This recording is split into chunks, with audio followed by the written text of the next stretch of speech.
Reddit, I need your judgment. I'm posting on a throwaway because our coastal city is a village with better seafood. For 7 years, I believed our marriage was sturdy salt air in the mornings, thrift store plates in a tiny kitchen, private jokes that made the sink chores tolerable. Then a red line on a fitness map and a midnight hotel receipt cracked the quiet open.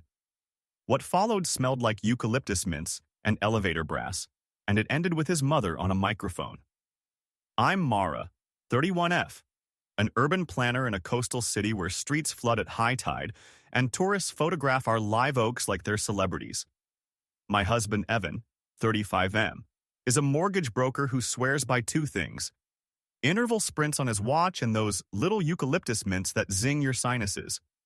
We rent a third-floor walk-up that turns golden at 5 p.m. and creaks when the wind nudges it. On a Thursday night in August, the power flickered. Our Wi-Fi hiccuped, and Evan's fitness app threw a sync error on the iPad we mostly use for recipes. The map that loaded afterward wasn't his normal loop along the seawall. In red, it drew a tight, repeated rectangle around the Harbor View Hotel, 2 neighborhoods over, the one with the brass elevators and the perfumed lobby. I joke smells like money. The times stamped next to the laps: 11:48 p.m., 12:13 a.m., 12:41 a.m. He has never run after 10. He's a in bed by 11, mint on the tongue, talk about refinancing rates in his sleep kind of guy. Before I could convince myself the app bugged, my email pinged, credit card alert for a 64 charge from Harborview Lounge at 12:17 a.m. I stared at the number like it could change if I looked harder. I checked our joint calendar. Evan had blocked the evening as client dinner Bowen. Bowen is real. I've met him. Bowen is also a day drinker who is asleep by 9. I told myself this was work. People entertain clients after midnight. The red loop around a hotel could be him running it off before driving home. Eucalyptus mint residue sat in the little dish by the door, one half-dissolved lozenge stuck to its wrapper like a badge of innocence. I put the iPad down and told myself I would ask him in the morning and laugh about how apps make liars of good men. He came home at 1:10 a.m. Soft footsteps on the hall runner, shirt faintly smelling not of our laundromat detergent, but of something warm and metallic, like elevator brass rubbed with lemon. He kissed my hair. "Long night," he murmured, mint cool on my cheek.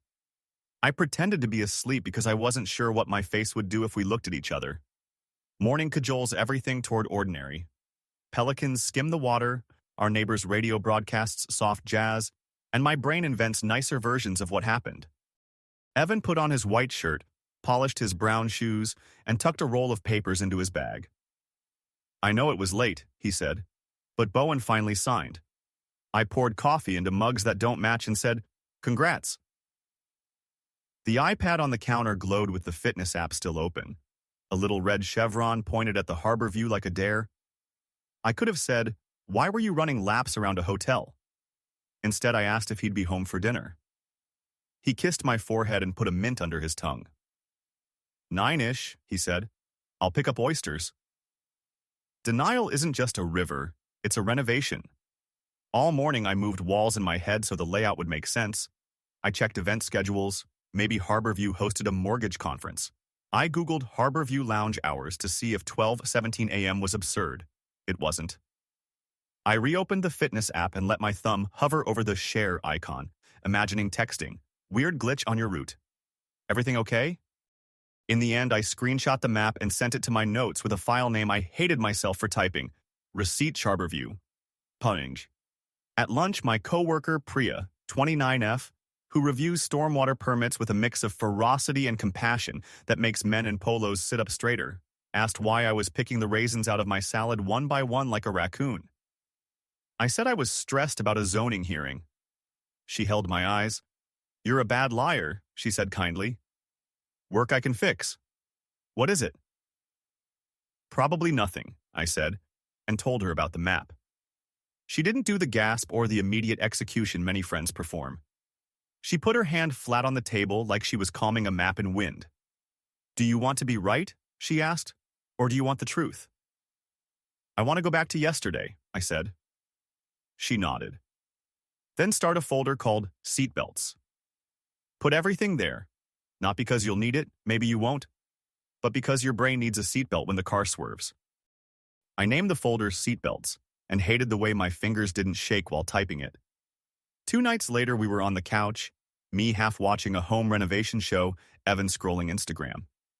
He had his phone tilted away in that thoughtless way that doesn't mean anything until it does.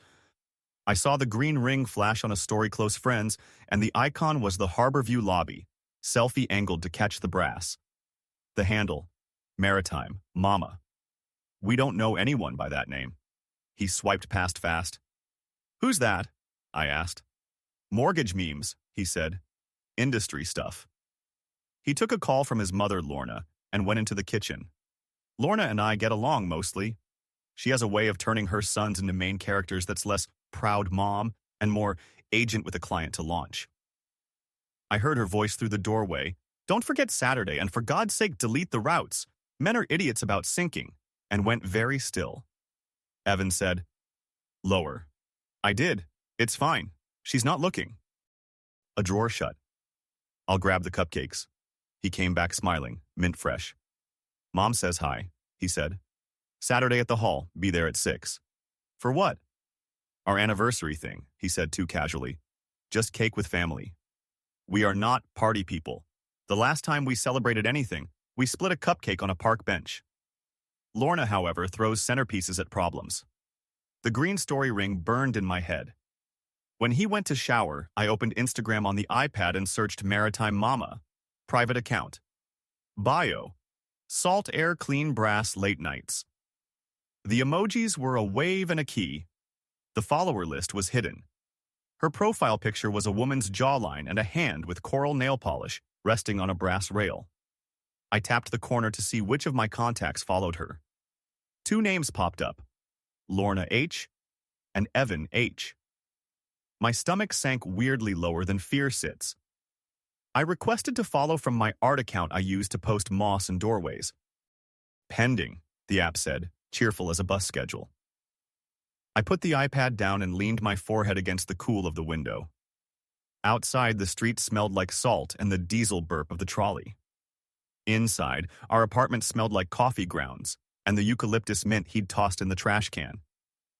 The mint wrapper crackled when the air kicked on, like it wanted to be a clue.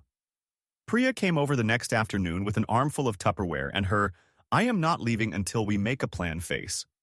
She put butter chicken on our stove and paper towels under my elbows and asked for the iPad like it was a blood pressure cuff.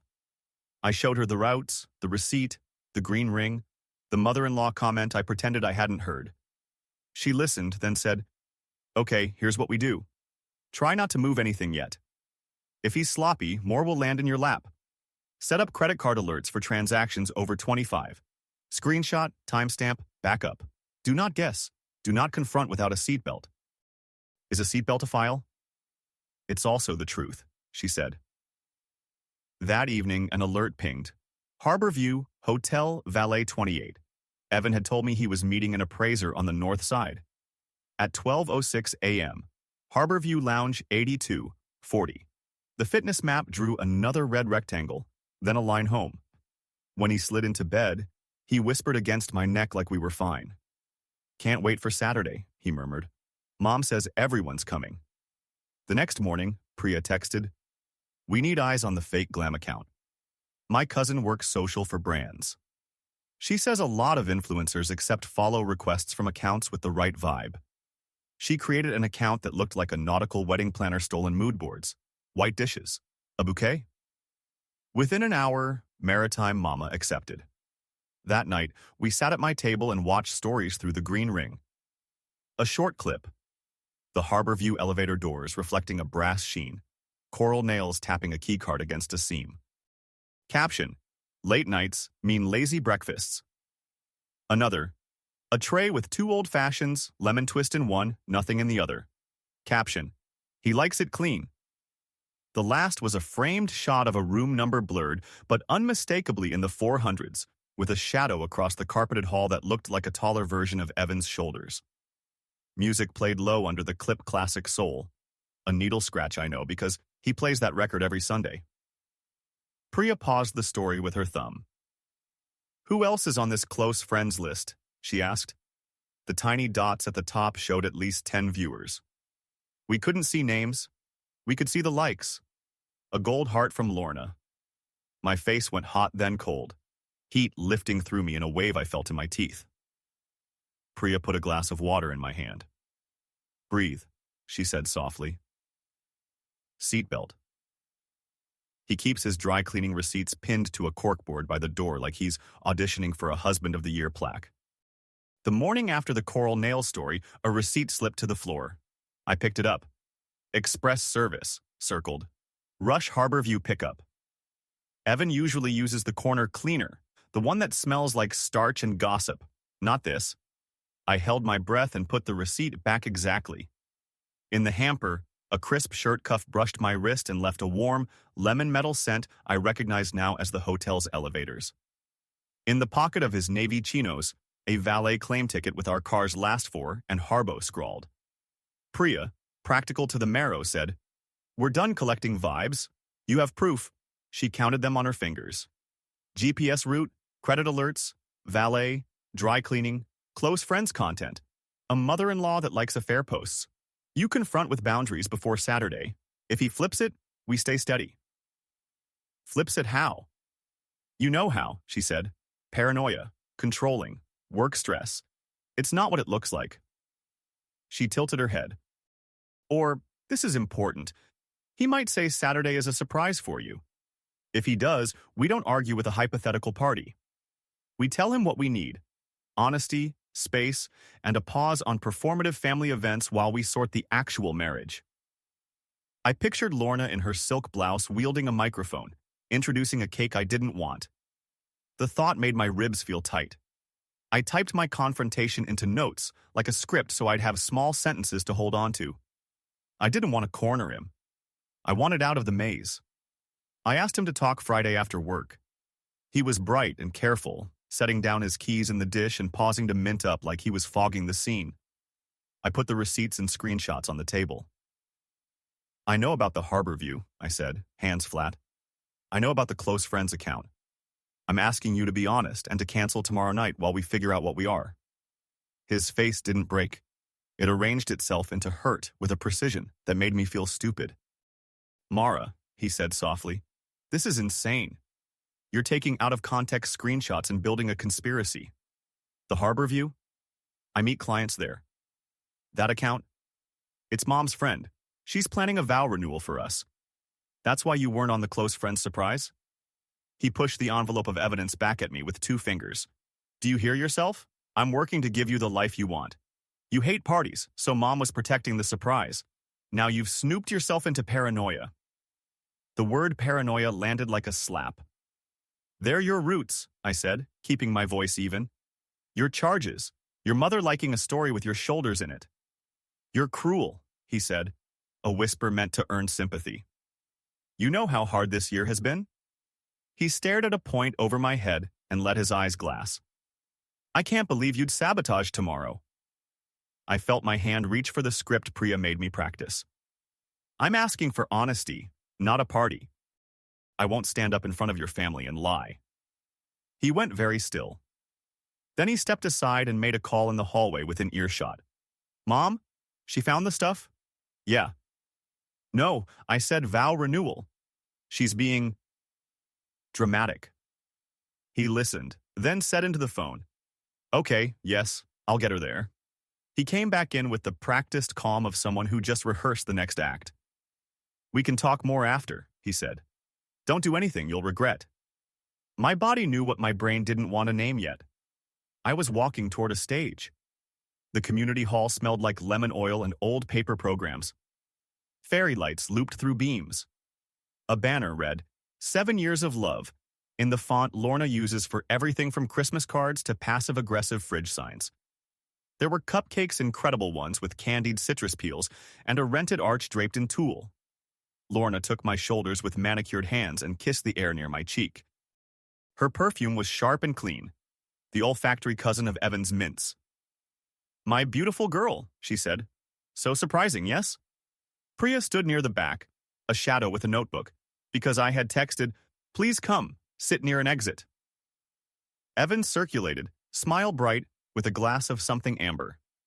When the speeches started, Lorna took the stage first. A marriage, she said into the mic, is made stronger by community. Rumors tear things down. Tonight, we drown gossip with celebration. She shot me a look that could slice fruit. Then she said it. My son is a good man. She glanced at me.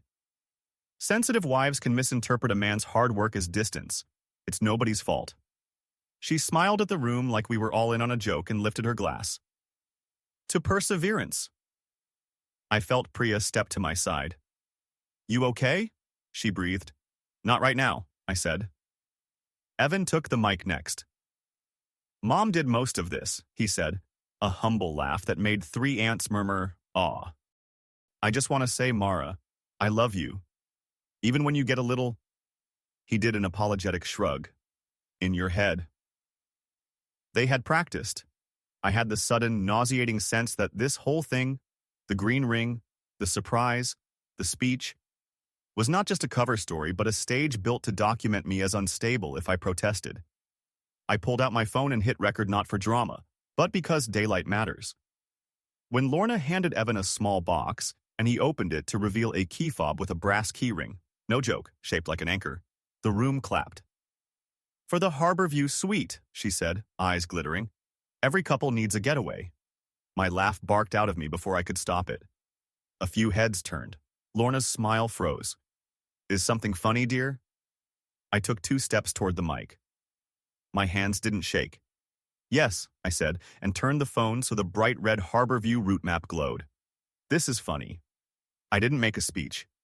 I said sentences as small as stepping stones. These are Evan's GPS routes, I said. These are credit card charges at 12:17 a.m. These are close friend stories from Maritime Mama Your Mother Liked with pictures of the Harborview hallway. This is a valet ticket. This is your dry cleaning receipt for same-day Harborview pickup. Evan's face drained. Lorna leaned into the mic. Mara, she said, voice syrupy and stern. This is a celebration. You are embarrassing yourself. I held up my phone again and pressed play on an audio clip I'd saved after that call in the kitchen. Lorna's voice crackled, clear enough for the first row to turn. Delete the routes. Men are idiots about syncing. There was an audible intake of breath from somewhere near the cupcakes. I didn't gloat. I didn't cry. I put the mic on the stand carefully like it was a fragile thing and walked outside where the hall spilled the smell of lemon into summer air. Inside, someone turned the music up too loud. Through the window I saw Priya walk toward Lorna like a nurse, assessing a bleed. Evan didn't follow me. He went the other direction toward the back door where his phone glowed. People love a spectacle until it implicates them. Outside, 2 ants smoked quietly like referees. One said, she should have waited. And then, well, she had proof. Inside, chairs scraped.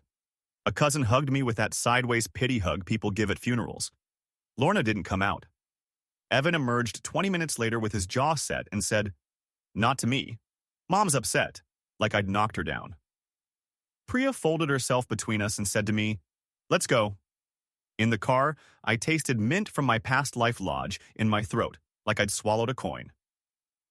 Priya drove not home, but to a diner with laminated menus and a waitress who calls everyone honey.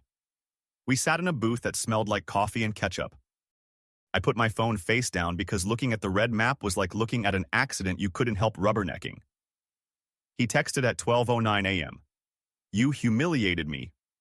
Then, I was planning something nice. Then, you need help. Lorna texted at 1:02. You are not well. My son is trying his best. I typed and deleted 5 responses, some operatic, some polite.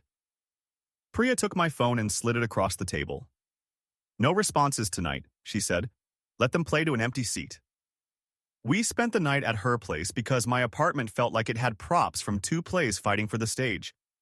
I slept on her sofa in a sweatshirt that smelled like her lavender detergent and woke to the sound of gulls arguing over a bagel outside her window. The world hadn't ended. It had simply changed density. People love a spectacle until it implicates them. Outside, 2 ants smoked quietly like referees. One said, she should have waited, and then, Well, she had proof. Inside, chairs scraped. A cousin hugged me with that sideways pity hug people give at funerals. Lorna didn't come out. Evan emerged 20 minutes later with his jaw set and said, "Not to me. Mom's upset, like I'd knocked her down." Priya folded herself between us and said to me, "Let's go." In the car, I tasted mint from my past life lodge in my throat like I'd swallowed a coin. Priya drove not home but to a diner with laminated menus and a waitress who calls everyone honey.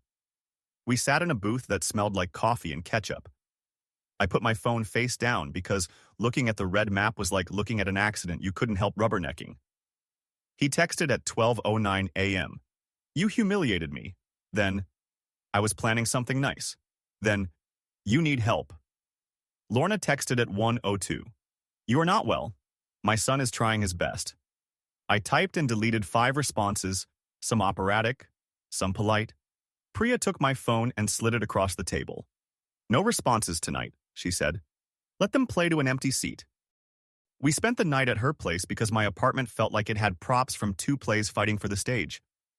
I slept on her sofa in a sweatshirt that smelled like her lavender detergent and woke to the sound of gulls arguing over a bagel outside her window. The world hadn't ended. It had simply changed density. Monday, my legs carried me to a lawyer's office with wicker chairs and a bowl of butterscotch on the side table.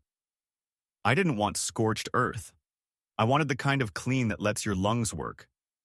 The lawyer, calm, unassuming, hair in a neat bun, listened without interrupting and said my favorite sentence anyone had said in months: "We can keep this quiet and firm."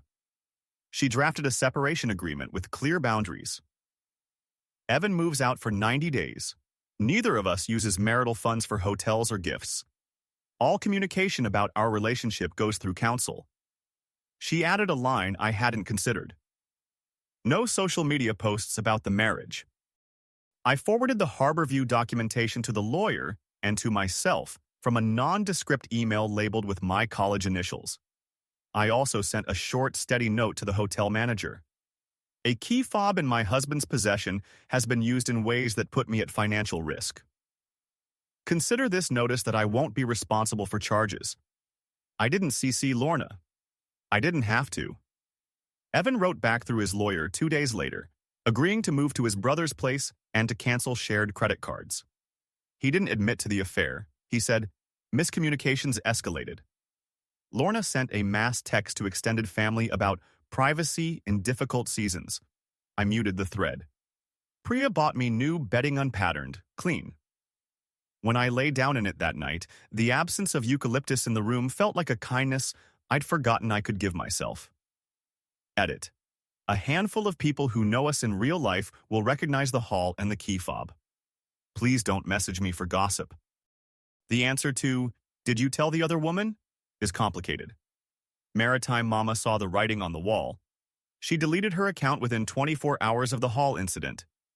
2 days later, I received a DM from a new account that read, "I didn't know about you." That will be its own conversation, separate from this marriage. The Harborview glints in the afternoon like a coin you could flip and ask the universe to pick a side. I walk past it now without holding my breath. The lobby doors swoosh. I smell the brass polish and lemon and keep going. I'm not allergic to those smells anymore. I'm just not moved by them. We haven't decided on divorce. We signed the temporary separation and are in the quiet middle. Evan asked for therapy individual, then maybe couples. I told him I would go to my own therapist and we could revisit. He cried once on a bench near the marina, mintless for once, and said he got lost in the part of himself that wants to be seen. I said I got lost in the part that believes I have to perform to be loved. Lorna has not apologized. The day after the party, she left a small box on my doorstep with a note. "For your new keys." Inside was a brass keyring shaped like an anchor. I put it in the drawer with the seatbelt file. Not everything needs to be thrown away or used. Some things can just live as evidence of a story you survived. I know Reddit will do its dance info about the nature of the affair, YTA to me for going public at a party, NTA for refusing to be a prop. I can handle it. That's why I wrote this. Not to humiliate anyone, but to set down what happened plain. Suspicious messages, red routes on a map, denial eucalyptus and jokes, hidden account green ring I wasn't in, confidant Priya with spreadsheets and butter chicken, proof valet tickets, receipts, the smell of brass on a cuff, gaslighting, the vow renewal lie, twist his mother coaching the cover-up, center stage with a microphone, fallout chairs, scraping, mint texts, decision lawyer, separation, no speeches on Facebook, rebirth not fireworks, just breakfasts I can taste. This morning I unlocked my bike and rode along the seawall to a spot where the light hits the water in long strips. The air tasted like salt and not like metal. I ate a peach over the sink because I could. And because the world didn't end when I said no to a party I didn't ask for. The scar is there. I can feel it when weather changes. But so is the part of me that can stand in a room and say small true sentences into a microphone without my hands shaking. If you find yourself in a hall with fairy lights and a script you didn't agree to, remember, you can step outside. You can prefer daylight. You can choose not to be an extra in someone else's PR plan. Sometimes the bravest thing isn't staying or leaving, it's refusing to perform.